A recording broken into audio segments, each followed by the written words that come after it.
Greetings, everyone. Today, I wanted to discuss the Eye of Ra, not the Egyptian version necessarily, although that might interplay with it, but what Thoth is referring to the Eye of Ra in regard to the, I don't even know what to call it, the dynamic within the constellation of Orion. To be more specific, the trapezium. When I originally wrote a lot of this, I didn't know it was in the trapezium, but it's very obviously that is where it's located from other information I've gathered from both Thoth and other sources. I can see now that is where the Eye of Ra is located. It's a very mysterious thing in a lot of ways, but it's becoming clearer to me. And thanks a lot to Hilton's videos on the subject, which I only discovered last year. And I've been writing about the Eye of Ra since way back, like I guess 1980s or at the very least early 90s. And so anyway, we're going to start with my reading to you from various information that I've had along the years, just little bits and pieces here, and I'm going to be commenting on them. First is the Akashic definition of the Eye of Ra. This is in my Akashic section on Spirit Mythos.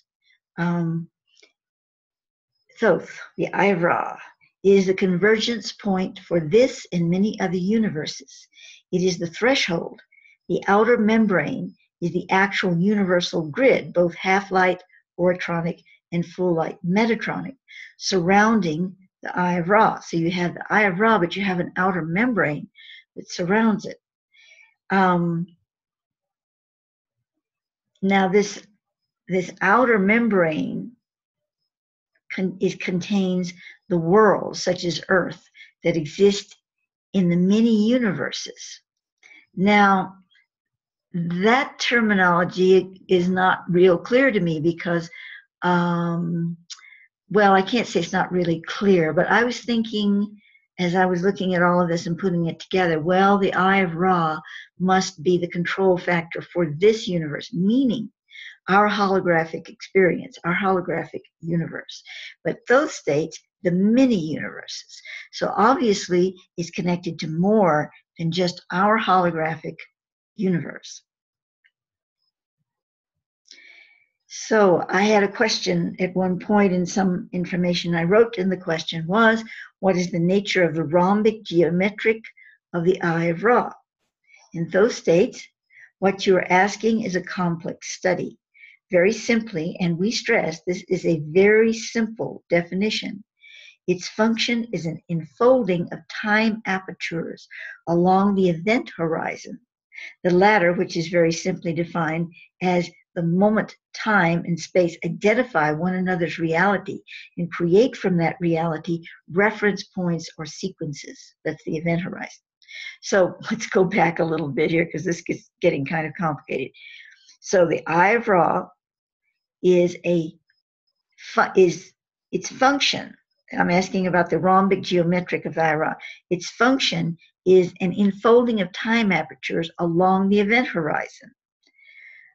These sequences allow both universal continua to keep track or respond to the other, which in turn forms variant reality packages or conic flows within which engrammic codes like receptive nerve tentacles into the fabric of matter. Let me read that again. That didn't sound too good.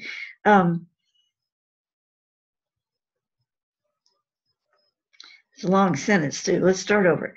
These sequences allow both universal continua to keep track or respond to the other, which in turn forms various reality packages or conic flows within which engrammic codes like receptive nerve tentacles form into the fabric of matter.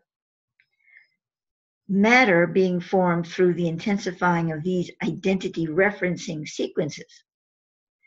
The rhombic dynamic then, with its enfolding process, creates torus holes, excuse me, holes around which intense magnetic fields are enfolding. When light ships travel through dimensions, they lock onto the holes rather than the torus energy, which composes our sense of matter, dimension, and reality. They can then instantaneously slip through the holes and manifest within the desired torus field. Now, I'm kind of thinking that these holes are probably wormholes, what we call wormholes. Okay, now we go to the excerpt from Temple Wars, Volume 2, 1997, page 29, in which those states, let us briefly look at the Eye of Ra for a moment. Well, I'm saying that, and then Thoth has told us that when the universal tear in consciousness occurred, the Eye of Ra was exposed. Now, this universal tear in consciousness, this is, again, what does that mean? Is that localized to our hologram, our holographic universe? Or is it beyond that? He speaks of a universal tear. I'm perceiving that at this moment that he's talking about not only our holographic experience. Perhaps there are other holographic experiences attached to this universal tear. But of course, we're looking right now at ours. It is an intersection point of universal ley lines, the Eye of Ra, much as there are intersections for ley lines upon the earth, many of which are referred to as power points or vortices. So when Thoth is indicating here that the Areopax Isis Eye, and that's a whole other topic, you need to go to my Osiris Arising website. There's an actual page at the top that gives all the links to the most important things about the Areopax. So again, what Thoth is indicating here is that the Areopax Isis Eye, which is a universal dynamic that is used in every single kind of dimensional transference modality we can think of, holds the key to healing the universal tear in consciousness, for that which must be healed, for that must be healed before the Eye of Ra may return to source. Wow. Again, mystery, mystery, mystery.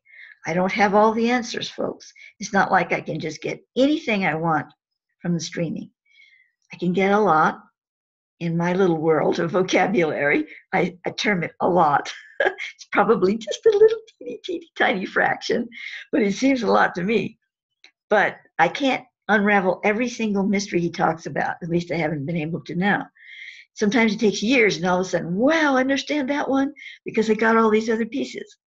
But here he's saying, let's return to this for a moment, that the Eye of Ra is an intersection point of universal ley lines, much as there are intersections for ley lines upon the earth, many of which are referred to as power points or vortices. So what Thoth is indicating here is that the Areopax Isis Eye holds the key to healing the universal tear in consciousness, for that must be healed before the Eye of Ra may return to source. It's almost like whatever this mysterious source is, which we call God, whatever it is, its eye, or its inner working, little circuitry somehow was exposed, and in that exposing, perhaps did it create the potential for holographic universes? That's a question mark, but it seems sort of a logical interface at the moment. It is the healing of this macrocosmic aspect of duality that will allow the universal fabric to resume its cohesive ebb and flow within the Eye of Ra, being returned to its greater function of passing information between the higher light worlds freely. Again, we're seeing this Eye of Ra as a local holographic field interface of some kind. Maybe not just for our holographic field alone, but for others as well. the current condition is such that guardian matrices, such as the telosakara, some kind of mysterious energetic capstone, have been installed upon the Eye of Ra to prevent fractured reality energy information from moving freely through this portal into the unviolated universes. Wow. Okay. Thoth gives us an analogy to help us better understand the wedding that must take place between the Areopax and the Eye of Ra. He says that we can view the Eye of Ra as the living matter within a nautilus, and the Isis Eye is the shell. Currently, the Eye of Ra has been built a nest where it is safe, but it is not able to take that nest with it, as does the nautilus carry its home on its back. The wedding of the Eye of Ra and the Isis Eye will give the former its mobility and full range of function once again.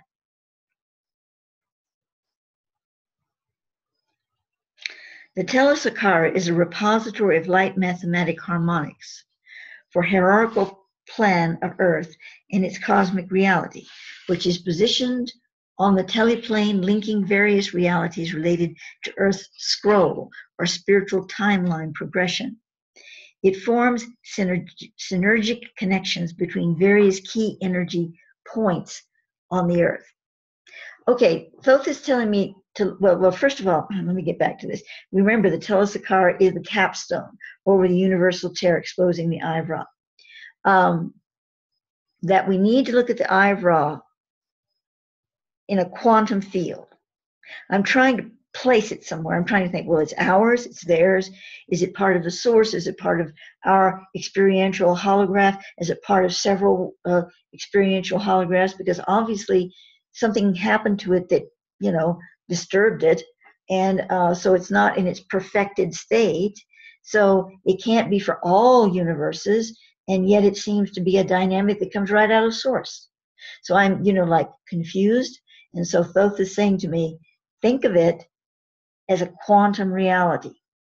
In the field in which you are functioning, it has a universal tear. In another field, it would not. But we're dealing with the field in which it does, and the beings, the higher light beings, are helping to protect its function so that it doesn't spread its a more chaotic experience into universes that are not quantifying it, not quantifying it, but quantifying it in that way.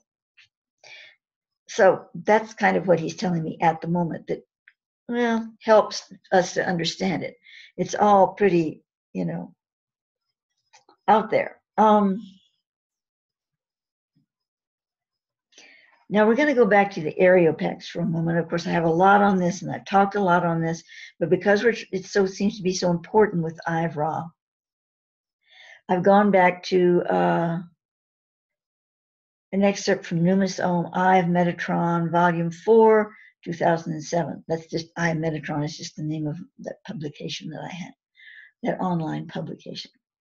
Okay, so Thoth says of the Areopax, is a geometric for bringing together the Atosic universe as a point of mind, not in a physical sense. Now, the Atosic universe is a non-dualistic universe, not in a physical sense, but as a hologram in the mind, enabling that sentience to sustain passage through conflicting time gates. The Areopax harmonic is a grid of time reality exchange.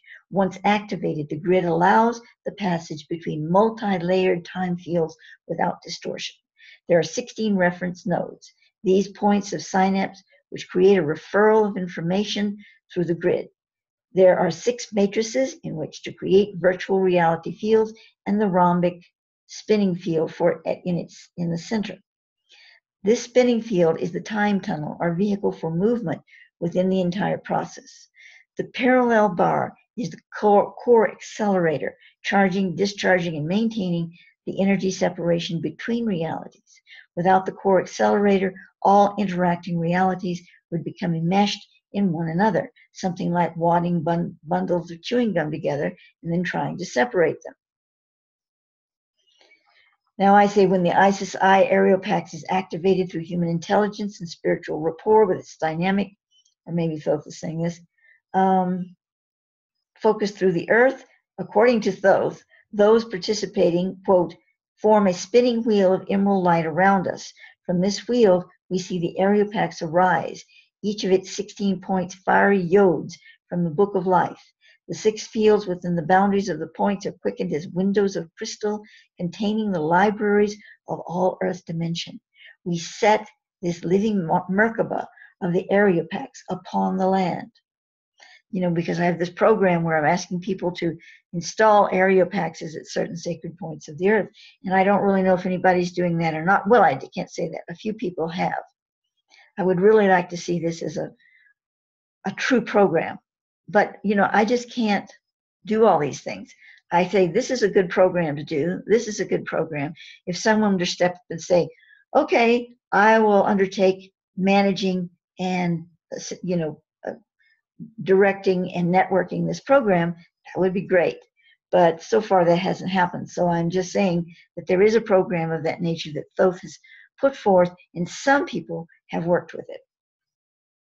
To continue, this sacred geometric can be utilized singly and especially powerfully in groups to create full Metatron Merkabic fields for temporal periods of time in which germinations of new earth light codes can become engendered and multiply on their own beyond the temporal Areopax dynamic engendered.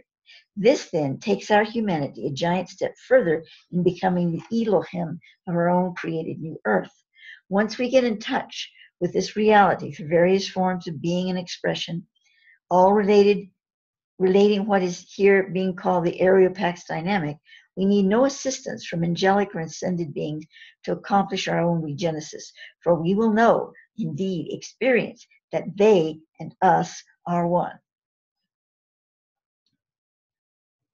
Now, I'm going to just skip over here to Sekhmet, who also has this name that I cannot pronounce, that Thoth gave me, Tosmulektai, but I'm just going to call her Sekhmet.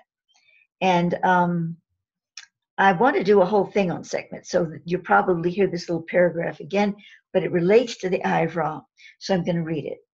Sekhmet is a dynamic of creation. She arrives in darkness within the place of the void, and there she establishes her reign by shedding light, bringing forth enlightenment within 8 fashions of totality, or 8 archetypes of herself, which are aspects of her union with matter.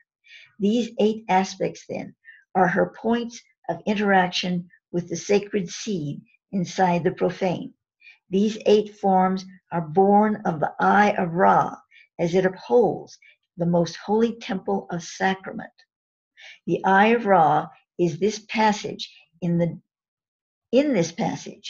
Eye of Ra in this passage is the divine portal between universes and is the creator of her 8 fashions or forms of expression in matter. Thus, her role as an interdimensional initiator is revealed. The Eye of Ra keeps the balance between these universes, this balance being a sacred moment or foci, which is the most holy temple of sacrament. So that's about the Sekhmet aspect. And then we go to the solar logos and the solar law. This kind of works in, so I took this little bit here from another issue or something I wrote somewhere at some time. So here it is. In pure symbolic imprint, the lion is the guardian of the solar law, which is the perimeter of the solar logos, the word of God. It is the formalizing of that word into human and planetary design. It is God's law bridged to man's law. It is the interface, the portal of integration. The lion is a pure symbol guardian of solar law and thus the solar logos, as it is embedded into solar law. The lion ones of Sirius are the true ultra-physical guardians of solar law as it affects the earth and its universal stations of light. The lion ones who are known as the sun, who are known as the sun, and who guardian the Telesakara, are the ultimate guardians of solar law in this universe, for they hold the grid in place between the Eye of Ra and its outer membrane and the worlds of that membrane, such as Earth. This grid, the Ta threshold, is encoded with what has been referred to as the number of the beast, the great solar lion solar being, which is the sun, which the sun lords in Sekhmet personify. Sorry, my tongue is really getting twisted here. Let me try that again.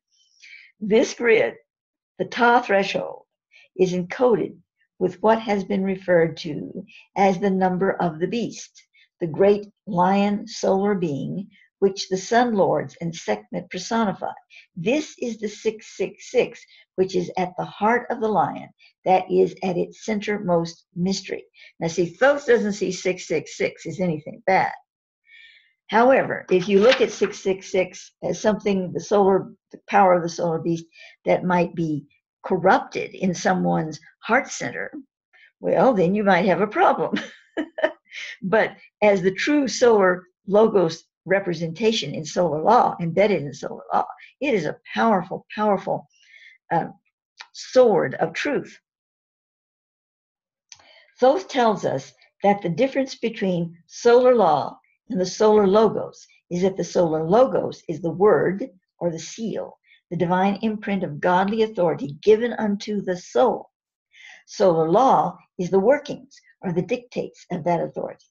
So if the solar logos is given unto the soul, then the human incarnation that the soul rays into could perhaps, distort that in its own oratronic representation and attempt to use the 666 as a dynamic of its own personal power.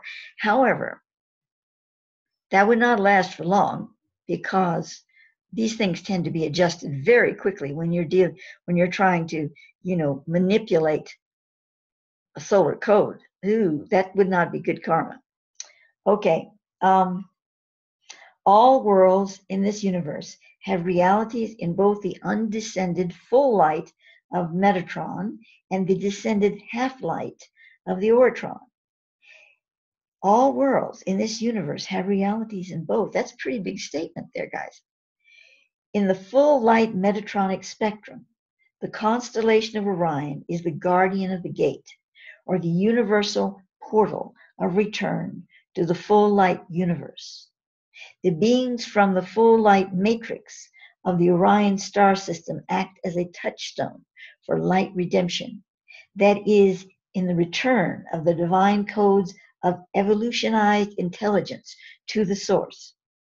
A gathering of Rigel, the blue star in Orion, human-like beings called the Blue Fire Command, oversee the ongoing disparity of energetics that exist between the full light and half-light intelligences in this universe, and intervene in the name of Metatronic or full light consciousness when appropriate.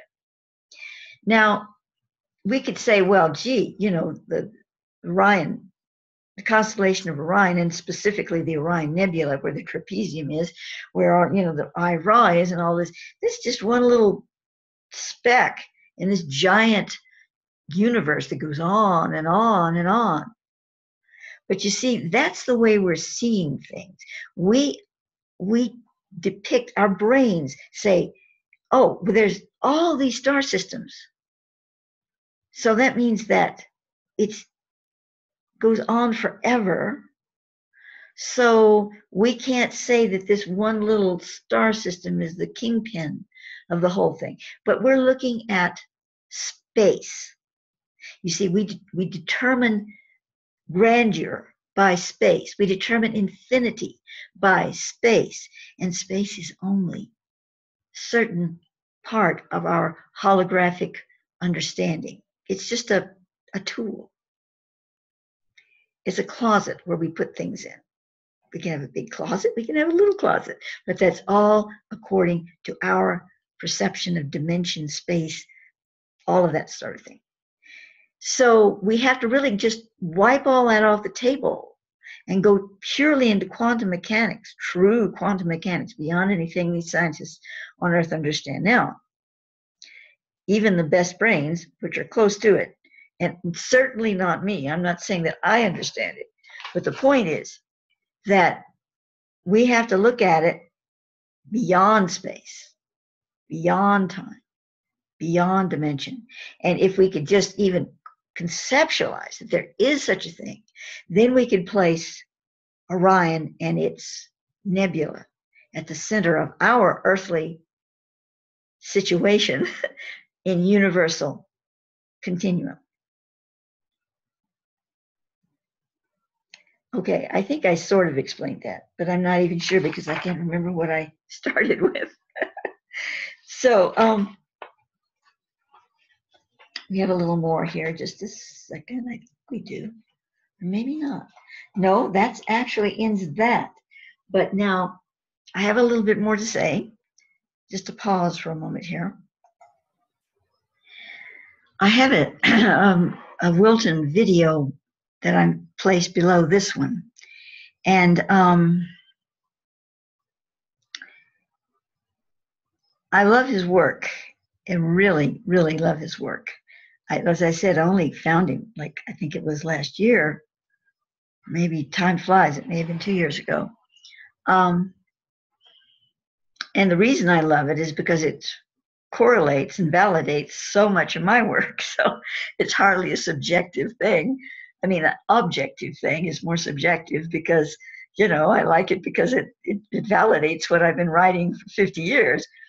But in it, he talks about, in this particular video, he talks about the Anu, and I believe that is the Eye of Ra, and the Fohat, which I believe is what Thoth used to call, well, it was before Thoth. When I wrote Universe 1, this is before I was consciously connected to Thoth. This was back, gosh, I was like 21 years old. And in that was referred to the first state energy. And I believe that's probably what that is. In any case, this video is so nutrient rich. It's about 41 minutes long, but it's worth every moment of it. If you're into any of this at all, you're going to want to listen to it. I think it's excellent. And when you've heard what I've just said here, and then you listen to that, I think a fuller picture emerges of this whole thing. You know, and like, why do we even want to be interested in something so far beyond our experience? You know, the Eye of Ra, the universal Eye of Ra.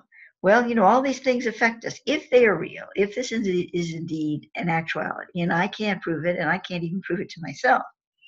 But if it is, then all of these dynamics affect us directly, affecting our planet and affecting things that are going on in it. And when we see how the whole system is regulating now, when I say system, I'm not talking about Earth. I'm talking about our universal hologram, which is being affected by these components that are in our hologram, but they're not of our hologram, like the Eye of Ra.